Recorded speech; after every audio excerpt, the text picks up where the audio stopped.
জায়েজ বায়াত সম্পর্কে কোরআন শরীফে কি বর্ণনা করা হচ্ছে? কোরআনেও আছে বায়াত সম্পর্কে, হাদিসেও আছে।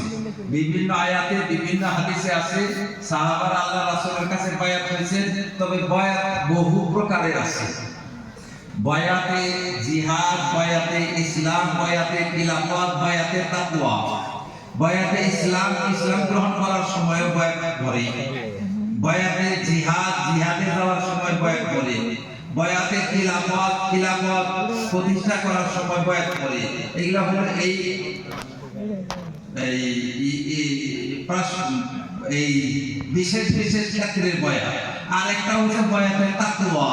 বয়াতে তাকওয়া মানে আত্মশুদ্ধির অঙ্গীকার। আমি অঙ্গীকার করতেছি আমার আত্মাকে আমি শুদ্ধ করবার চাই, আপনি আমাকে তরিকা বাতাবেন, আমি আমার আত্মা শুদ্ধ করব। এই অঙ্গীকারকে বলা হয়, আমাদের যে বয়াত চলে বর্তমান এইটাকে বলা হয় বয়াতে তাসকিয়া, আত্মশুদ্ধির অঙ্গীকার। এটা আমি আমার আত্মাকে শুদ্ধ করতে চাই। হুজুর, চুল রাখার পদ্ধতি কি? চুল রাখার পদ্ধতি কি? চুল রাখার পদ্ধতি হয়েছে, চুল আপনি একটা হয়েছে যে বাবি চুল আল্লাহ রাসূল রাখছে, যেটা সুন্নত।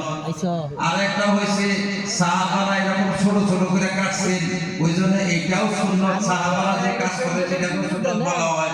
আর হযরত আলী রাদিয়াল্লাহু তাআলা সব সময় মুন্ডাইতেন চুল, ওই জন্য যদি কেউ মুন্ডায় এইটাও সুন্নত। কারণ আলী তো হুজুরের দামাত, হুজুরের ফ্যামিলির একজন মানুষ, হুজুরের একজন বড় সাহাবী। সাহাবীদের কাছেও সুন্নত বলা হয়।